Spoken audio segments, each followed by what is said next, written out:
basically because the majority of hospitalizations are produced by UTI, urinary tract infection, and is highly costly for the medical society, of course. Majority of women are the ones that are having recurrent UTIs, and you know the anatomy. Basically, you know, we have perineum very close to the urethra, very close to the anus. Since E. coli and enterococci are the most common bacteria that produces urinary tract infection. And therefore, because of that, it's being known statistic-wise that the more UTI we get, the more recurrency and high risk for renal failure as well. And therefore, as you know from prior classes that the urinary tract is divided into upper and lower urinary tract. The lower being basically your bladder, your urethra, the prostate in the male. The upper UTI, the upper urinary tract being the uterus and the kidneys. So having lower UTI, which is cystitis, highly common in women, also predispose 20% or more of having urinary tract infection. In this case, I'm talking about pyelonephritis. So having cystitis, which is a lower urinary tract infection, predisposed women more than a male to have pyelonephritis, which is upper UTI. So this is basically what I just said. You have basically the urinary tract is divided into two different anatomies. Upper, which is your kidneys, and the upper uterus, including the pelvis and the calluses. When the patients have infection at that level, it's called pyelonephritis. When the patients have lower uterus, urethra, bladder, and the prostate in the male, prostatitis, that produces lower urinary tract infection. Okay? So the major differences between both in symptom-wise is that pyelonephritis, which is the upper urinary tract infection, produces costovertebral angle tenderness, basically when you percuss at the level of the costovertebral angle, it produces pain. And in addition to that, it produces systemic manifestations, which is fever, okay? So having fever and having costovertebral angle tenderness, associated of course with chills and leukocytosis, puts you already in a classification of pyelonephritis. Even though both can have symptoms of low UTI, which is dysuria, frequency, hesitancy, which is no more than you go repetitively to the bathroom, and the last stream is very painful, okay?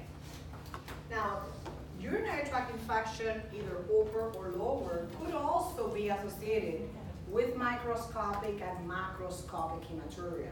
So we already went through one of the causes, which is kidney stones. And another cause is basically having an infectious process in any part of the urinary tract. So another definition that you must understand is, what is asymptomatic bacteriuria?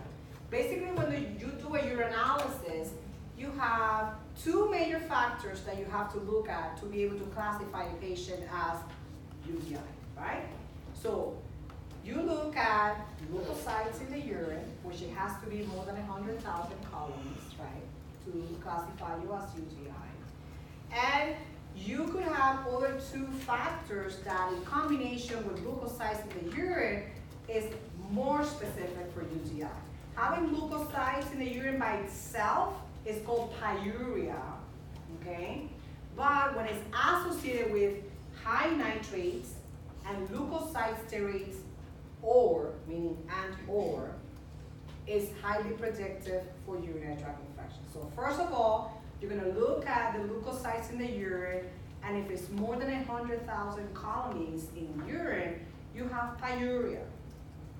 But if this pyuria is associated with nitrates level in the urine high, or leukocyte steroids high in urine, the patient is highly predicted or classified as having UTI. Do you understand? Now, this should produce symptoms, right? And the symptoms that you're expecting is dysuria, frequency, hesitancy, microscopic or macroscopic hematuria for the lower UTI, and associated with fever, chills or rigors, costovertebral angle tenderness, and leukocytosis, and pyelonephritis, which is upper UTI. Do you understand? So if you have an isolated leukocytes, even if it's more than 100,000 in urine, without symptoms, that is called asymptomatic bacteriuria. And the guideline says that there's no need for treatment, and you're going to answer that way, unless you are a pregnant woman or you have already renal damage associated with UTI. So far, so good? But it has to be associated with the UTI, a previous UTI. Okay. That's only for the strep B, right? That group B? No. Any patient that has leukocytes in the urine more than 100,000 or even less, because it could be contaminated, associated or not with nitrates or leukocyte serrates, but no symptoms. And let me put a pause here, because symptoms for the elderly patient could be just altered mental status, okay? With no symptom does not require treatment unless you are a pregnant woman, you're going to urological procedures, for example, or you already have a renal structural damage, which again, you do a renal ultrasound, and you do urine creatinine, and you see proteinuria in the urine, that is structural damage. Otherwise, if you see that, you give treatment. In the pregnant women, you give treatment because of the teratogenic effects that the UTI can produce on the fetus. But what we do in clinical practice is that every single elderly patient, we give antibiotic, they already have colonized urine. Do you understand? So there's no need for treatment. That is the guideline. Okay? It's coming, it's coming, it's coming. Wait, I just want to make sure. So it's leukocytes in the urine with or without nitrates. But the main thing here That is could be not only symptoms. pyuria. That could be only mean pyuria. So the main thing is no symptoms. No symptoms, no treatment. Nitrates can There you be. go. Now, there's other classifications. Well, let's go through the pyuria, as I told you. What is pyuria? You only have leukocytes in the urine, but there's no symptom whatsoever. If I now have cystocell, you know what cystocell is, right? It's like a bladder coming down, producing stagnant urine, residual urine. Residual urine is contaminated because it proliferates a lot of bacteria. And if it's not producing symptoms, just having pyuria in the urine, leukocytes in the urine without symptoms, you don't need to treat me. Can you have a positive urinalysis and negative urine culture? Of course. Yeah. Again, that is pyuria. Could be a contaminant, or could be just because you have trigger factors such as, for example, cystocell or having BPH, that it doesn't allow the urine to flow properly, and therefore there's stagnant urine in the bladder that is contaminated. That does not require treatment, okay? So, other classifications. You have uncomplicated urinary tract infection and complicated urinary tract infection.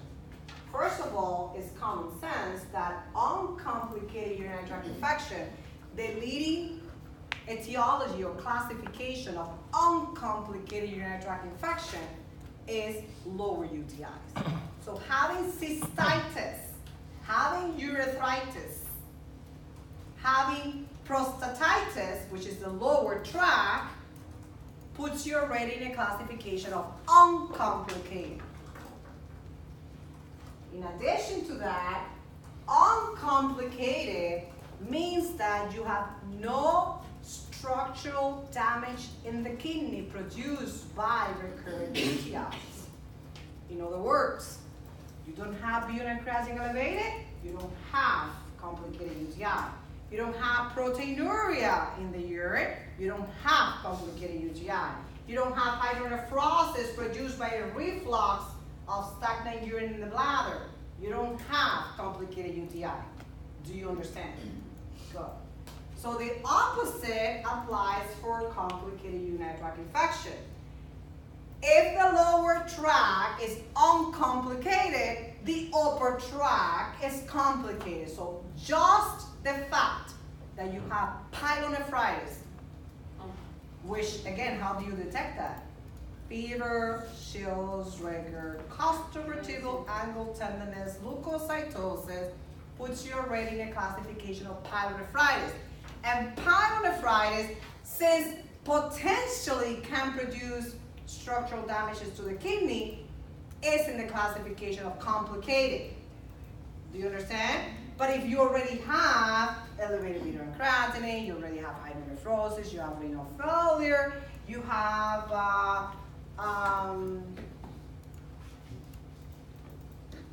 any complications like proteinuria, you already have complicated UTI.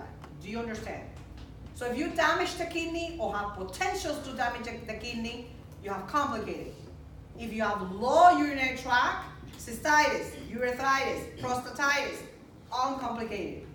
No structural damage, uncomplicated. Now, why the male?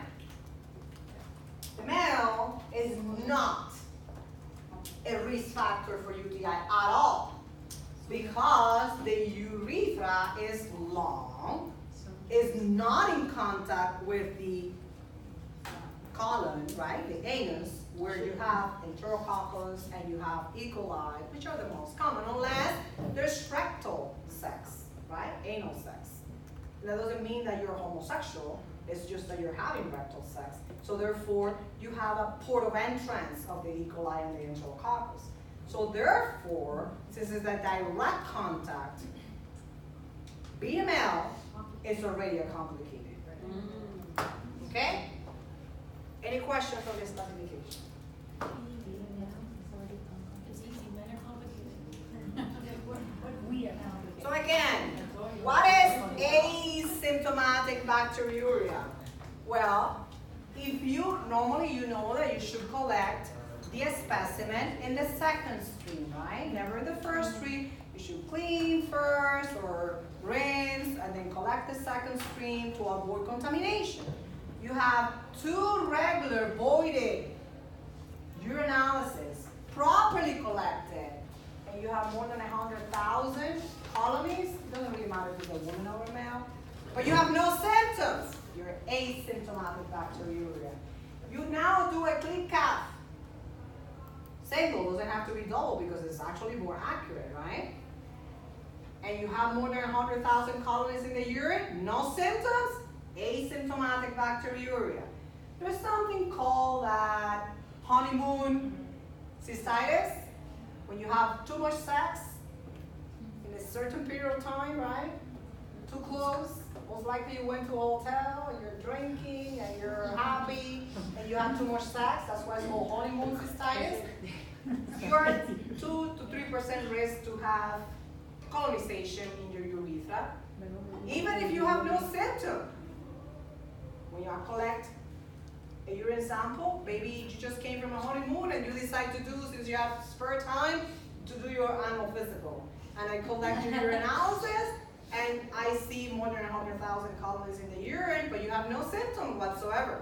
That is asymptomatic bacteria. It could happen in the pregnant women because of increased uterus pressing on the bladder, has more residual, putting the bladder more hypotonic, so the amount of urine excretion is less, more residual, more contamination. But even though it's expected, even if the pregnant woman has no symptom, that pregnant woman is one of the exceptions to be treated when the patients have asymptomatic bacteriuria, because of the teratogenic effects of the bacteria to the fetus.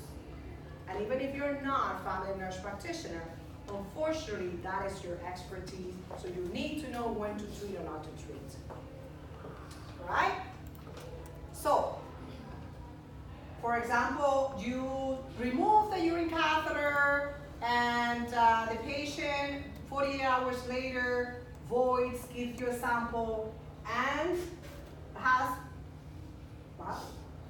more than 100,000 colonies in the urine, and is completely asymptomatic. Just wait. Should I treat or not? Let's see what the guideline says.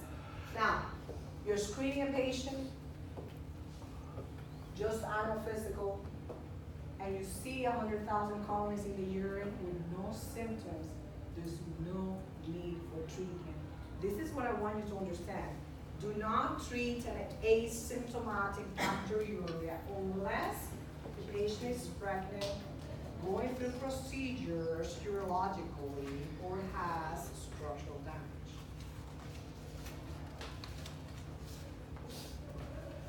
Who you should not screen?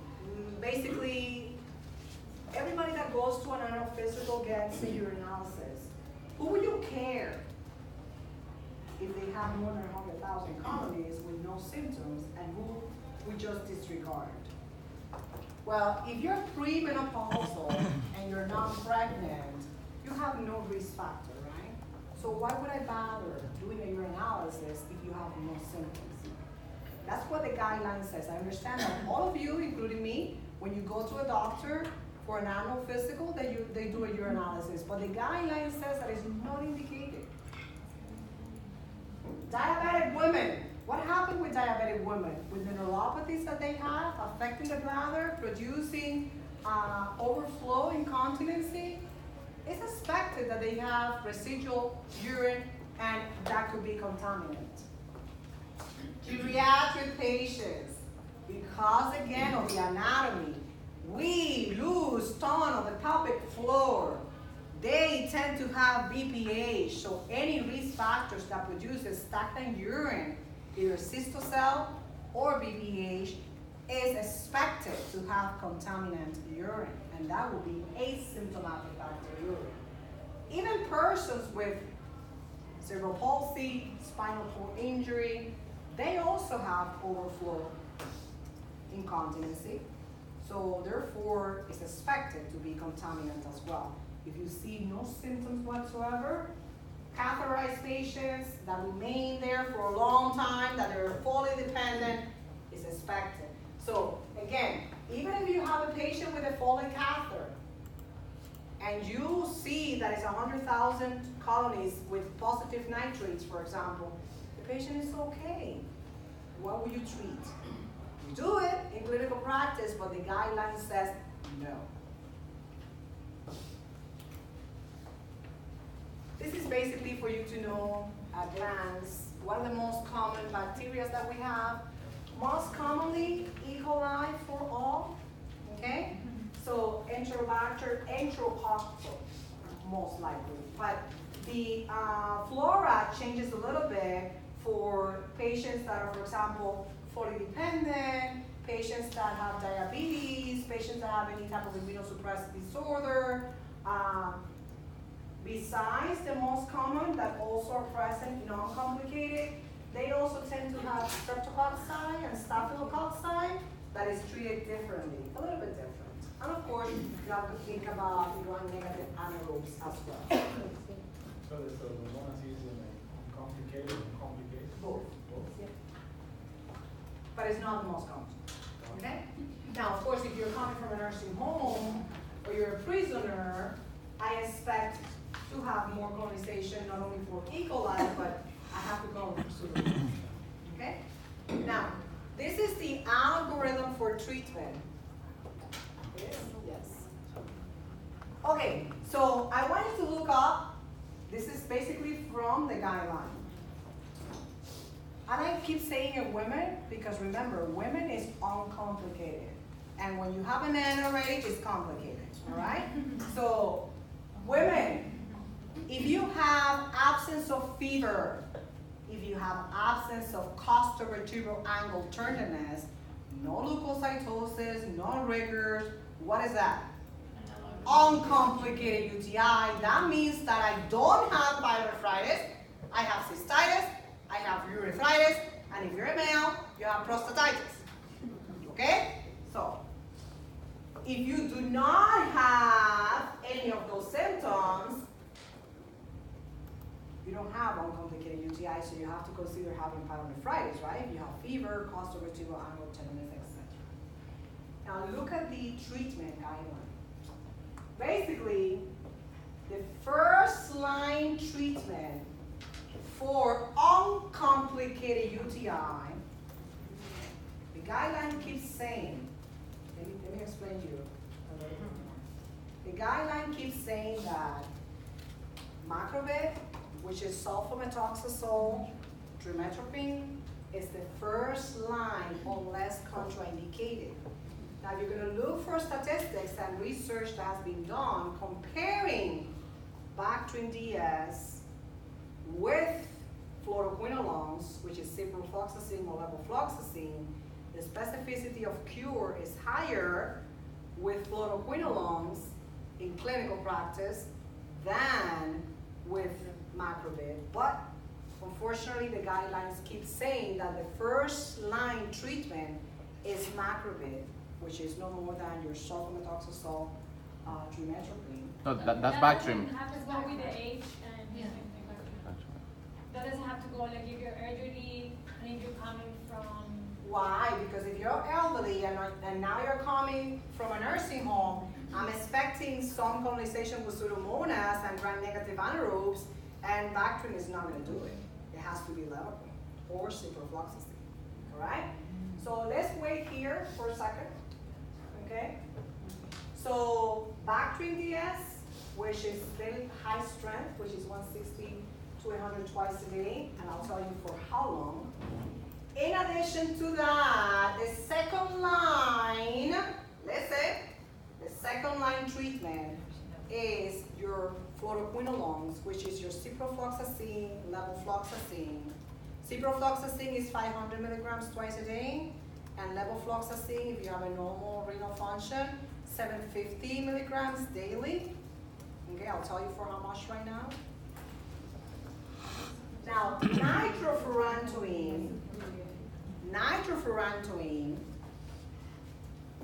even though it has high levels of cure in 5 days, we have seen more and more resistance.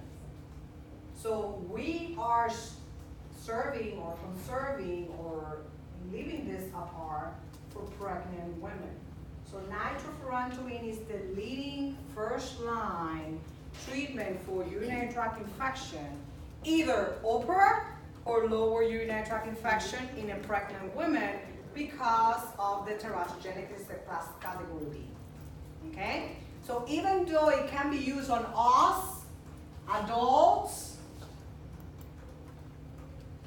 studies have been showing that there's high resistance. So that's the reason why Bactrim DS continues to be the first line treatment, followed by levofloxacin or ciprofloxacin, which are fluoroquinolones. Now, fosfomycin can be used, but only as an adjuvant. Never is recommended as monotherapy. So if you're going to treat a patient right now that has no allergies to sulfa, that has cystitis, urethritis, or prostatitis, the leading first line is Bactrim DS, which is trimethoprim sulfamethoxazole, right? Twice a day, and I will use this for 5 to 7 days. The guideline says 5 is enough. Even though if you give 3 days of treatment, could be enough for the first time presentation. Do you understand? So 3 days first time, 5 to 7 days second presentation. The patient is allergic to sulfa, fluoroquinolones. Nitrofurantoin can be used in the adult, but never use it as monotherapy. Don't use it as first line because there's high resistance. Use it for pregnant women. Okay? So the guideline has changed a little bit. As I told you, this doesn't work. You're suspecting resistance. And when do you suspect resistance? You have a Foley catheter. You have an immunocompromised patient that is highly prevalent with gram-negative anaerobes or pseudomonas. You have a prisoner coming to you. You have a patient, for example, with cerebral palsy that is Foley dependent. So those are risk factors for resistance. Or you have so many recurrent UTIs and you have gone already through Bactrim, you're not going to try Bactrim again. Do you understand? Because fluoroquinolones is the first line treatment for pyelonephritis. So that's the reason why it's never used as first line. Okay?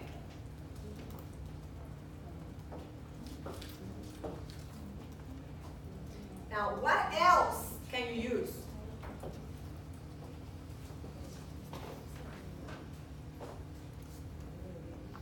You're allergic to Bactrim DS because you're allergic to sulfa. You can't use levofloxacin because you have QT prolongation, or you can't use levofloxacin because you run marathons, or you have high risk for tendon rupture at any level in your body, or you can use cephalosporins. Okay? If you decide to use, this is the guideline, even though streptococci and staphylococci, which most commonly is present due to catheterization because you introduce the bacteria from the skin to the inside, even though the guideline says that ampicillin or amoxicillin can be used in UTI related to staph or strep, because the most common is E. coli, Proteus, or enterococci, if you decide to use any type of penicillin, don't use it by itself. So because you can't use it by itself, aminopenicillins, which are ampicillin, oxacillin, amoxicillin, etc., only cover gram-positive, right? So I will go, for example, I would admit the patient to the hospital and give you a combination penicillin, such as unacin or sozin, or I will bring you also to the hospital and give you third-generation cephalosporin, which is rosafin, with vancomycin. Okay? So don't concentrate here because this is the exception. So first-line treatment for uncomplicated UTIs, cystitis, urethritis, prostatitis, Bactrim DS. You can take that, fluoroquinolone, Cipro, or levofloxacin. Okay? When you use nitrofurantoin, even though it could be used in the adult, you will need it. Create a lot of resistance already. So don't use it as monotherapy. You can use it as an adjuvant therapy, the same as fosfomycin. But in the pregnant women, nitrofurantoin is your first line. And here it is, the dosages. Complicated UTI. So who's the complicated UTI? Men, number one. Pyelonephritis. You have to think about that one. Structural damage. You have hematuria that doesn't go away after the UTI is treated appropriately. You have complicated UTI because you still leak macromolecules. You have proteinuria, complicated UTI. You have butyrate and creatinine elevated, complicated UTI. You do a renal ultrasound and you have a small kidney produced by the recurrent UTIs, you have complicated UTI. You have hydronephrosis, you have complicated UTI. Those are structural damages, okay? Now, even though it's not in the classification of complicated UTI, we treat as such when the patients require instrumentation, for example. I mean, you have a UTI patient that is now going for TURP because what's producing recurrent UTI is BPH, you're not going to treat it as Bactrim DS, as uncomplicated. Do you understand? If this is an elderly patient that requires a Foley catheter permanent or depending on it, if you are going to treat this patient as UTI, you're going to treat it as complicated UTI. Okay? Immunosuppressed patients are complicated. But the main category, the main classification of complicated UTI is when you have open UTI, which is pyelonephritis, or when you have structural damage associated with the UTI. Now, acute pyelonephritis. Remember, this is upper UTI. This is no more than having fevers, costovertebral angle tenderness, and leukocytosis. Because they both present the same way. They have dysuria, they have hesitancy, they have frequency, but do you have fever? No. Now remember the elderly patient that they don't tend to show the fever, or even sometimes they don't have leukocytosis, but having hypotonia, being in bed like this, or having altered mental status is enough for that, okay? So having symptomatology, systemic symptomatology, puts you already at a classification of acute pyelonephritis. And as I told you, the leading #1 treatment is fluoroquinolones. You only use fluoroquinolones in uncomplicated UTI when you have contraindication for back pain or when you're resistant to back pain already, okay? Ciprofloxacin, if you're gonna use a standard release, you can use 1,000. The regular treatment is 500 milligrams twice a day. Levofloxacin, as I told you, if you have no creatinine elevated, you don't have to adjust based on creatinine clearance. You can go ahead and give 750 milligrams daily. If you have creatinine clearance affected, so your urinary creatinine is elevated, you could have two choices: 500 milligrams daily, or you could do 750 every other day. Okay? And as I told you, you can use Rocephin, combination with other treatment, never alone. Now, it's super small. Same thing, said in different words, okay? So uncomplicated UTI, we already reviewed. Now, what is complicated urinary tract infection? Look at the symptoms. It's not having cystitis alone, it's having fever. It's having systemic illnesses such as chills, rigors, flank pain. So you're septic. And you have leukocytes, more than 100,000 in the urine, and you have nitrates or leukocyte-sterates, you have complicated UTI, which is pyelonephritis, okay? So what do you have to do? It's common sense that you're gonna give the patient IV fluid, you're gonna obtain urine culture, blood culture, because it can go to the bloodstream and have bacteremia, and then you're gonna start antibiotics, right? So which antibiotic? Look at the possibility of microbial resistance. Have you traveled outside the country recently? Have you been hospitalized recently by another cause that you have been catheterized? Have you used antibiotics for UTI in the past and now it's recurrent? Do you come from prison? Do you come from nursing homes? Are you immunocompromised by any source? Cancer patients, patients with prednisone long-term, patients on immunomodulators, okay? Autoimmune conditions. So those are factors that make you believe that you're highly resistant to antibiotics, so therefore you have to go step up, or you could be colonized with gram-negative anaerobes or Pseudomonas, and therefore the treatment is different compared to uncomplicated UTI, okay? So are you having any type of contraindication with fluoroquinolone? Because it's the first leading treatment, right? QT prolongation, rupture of the tendon, or potential, if you're an athletic. No, then you have to start fluoroquinolone. If you have septic shock, don't give me fluoroquinolone. You have to do high-up independence, carbapenems, Cydox, Rocephin and Banco. Those are the possible combinations, okay? So if you're not septic, of course, your choices are fluoroquinolones, okay?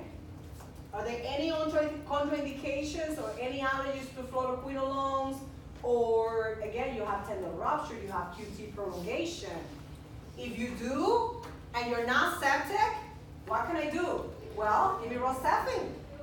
You do Rocephin and Banco, or you could go higher up. But remember, the higher up options, since ertapenem is a choice for you for sepsis, you can use it here, But gentamicin and tobramycin, be careful, because UTI can induce renal failure and you can potentially produce more nephrotoxicity.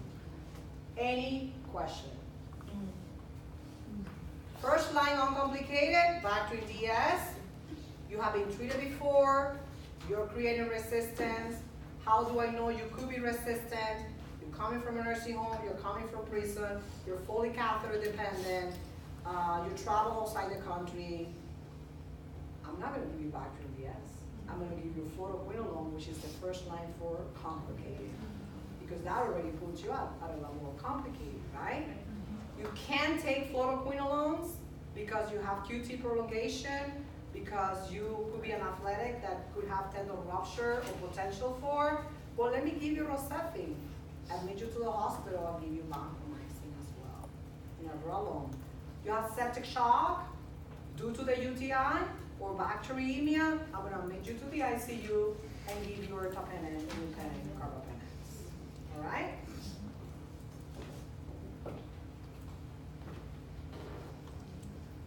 And this is basically the same thing. What other options do you have? As I told you, you don't want Rocephin and Vanco, that's fine. Sozin, Unacin is another one. Okay? And this is the last case study. This is a patient, female, calls to the office frequently requesting antibiotic for symptoms of UTI. She comes in for a visit 4 to 6 times yearly for dysuria, urgency, frequency. Receive treatment for a positive urine infection. She uses a combination of low-dose oral contraceptive.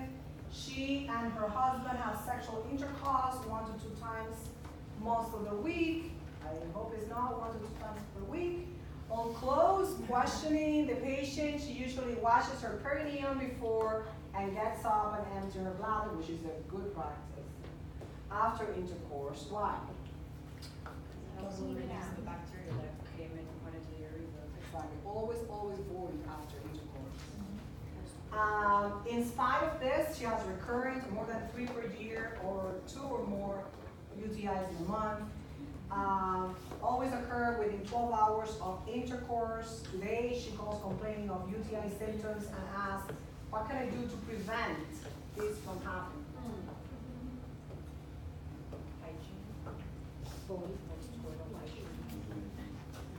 How do you do postcoital hygiene? You void and Most likely she's not cleaning appropriately before or after. Or if they're using toys, they have to wash. no bath, Toys. no baths, shower butter. Or sometimes Shower butter. vaginal douches. No, not shower butter. No bath. Vaginal take showers, douches. Can produce that. Basically, that's all you can do, unfortunately. If it's a patient that is not 26 and is postmenopause, estrogen replacement therapy, you could actually try to acidify the urine to be able to eliminate microbacteria with cranberry juice. That's the most you can do. Now, this is basically prophylactic, it's not treatment. Are you going to treat an asymptomatic bacteriuria? No, unless you are pregnant. So again, you're going to look for, next week I'm going to open your analysis for you to tell me the patient has UTI or not. Okay? So more than 100,000 colonies in the urine, okay? And you have to look for other 2 factors that in combination puts your higher specific diagnosis for UTI. Positive nitrates or leukocyte sterase. Okay?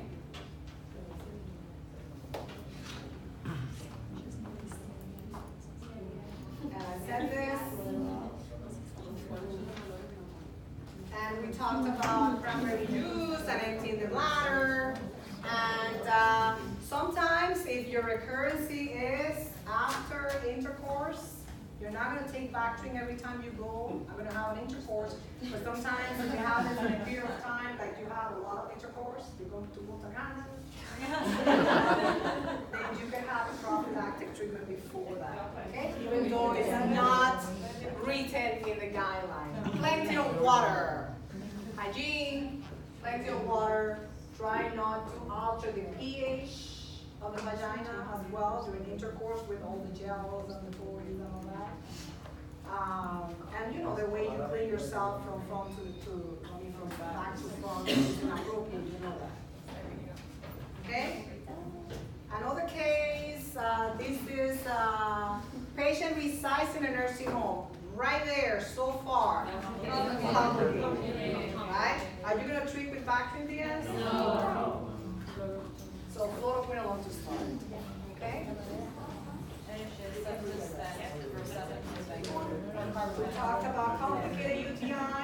Remember that even though the guideline says that ampicillin can be used or oxacillin or amoxicillin can be used with strep and staph, when it's introduced by catheter, by itself doesn't work. Okay? So remember that if you have any type of resistance, if it's uncomplicated, don't use Bactrim DS, go straight to fluoroquinolone. If the patient has sepsis, admit to the hospital, you have to give ibuprofen, carbapenem, all that. All the combinations, rosatin with vancomycin. You can also give tobramycin, gentamicin, and all that when the patients cannot take any of the above. But think about the nephrotoxicity risk that these patients might have. Okay? Let me see. Look at the risk factor. Prolapse, repair. So these patients tend to have a lot of recurrency, okay, due to the cystocell accumulation of urine. Now, if this patient doesn't have any symptom whatsoever, listen, this patient does, low-grade fever, suprapubic and low back pain, so that's post-residual ankle tenderness, right? If this patient has no symptoms whatsoever, the history of having a prolapse and you see leukocytes in the urine puts the patient in the classification of asymptomatic, you don't treat. But since the patient has symptoms, you have to treat. How do you treat this patient? But I thought that if it was asymptomatic, but there was structural defects. Where's the structural defect? Was the underlying vaginal stainless from a No, that's not a structural defect. Having cystocele is not a structural defect. I'm talking about kidney. Oh. You worry about the kidney. If you have hydronephrosis, that's kidney. If you have dilation of the calluses, that's kidney. If you have urine creatinine elevated, that's kidney. If you have proteinuria, that is kidney. Renal failure is the kidney. I don't care that you have BPH or you have cystocele. Do you understand? Those factors are not putting me in complicated UTI. So you don't have to treat if you have no structural damage to the kidney. Okay? So if the patient has no symptoms, which this patient has, if the patient has no symptoms, you do not treat. Since this patient has fever, suprapubic and low back pain, and has leukocytes, nitrates, how do you treat? Fluoroquinolone. If the